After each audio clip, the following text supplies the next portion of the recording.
আল্লাহ তাআলা সূরা বাকারা ৬৪ নম্বর আয়াতে বলতেছেন, অতঃপর তোমরা এসবের পর বিমুখ হয়ে ফিরে গেলে।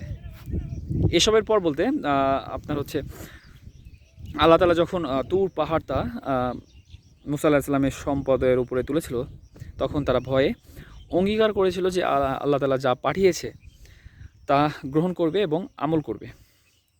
কিন্তু তারা মুখ ফিরিয়ে নিল।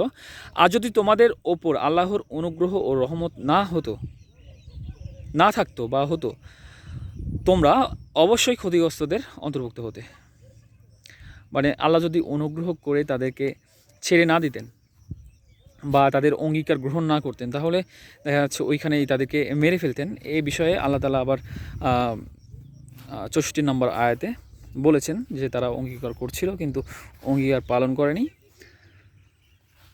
তো আমাদেরকে বোঝার মতো তৌফিক দান করুক এবং সবাইকে ৫ ওয়াক্ত নামাজ পড়ার তৌফিক দান করুক আল্লাহ তাআলা।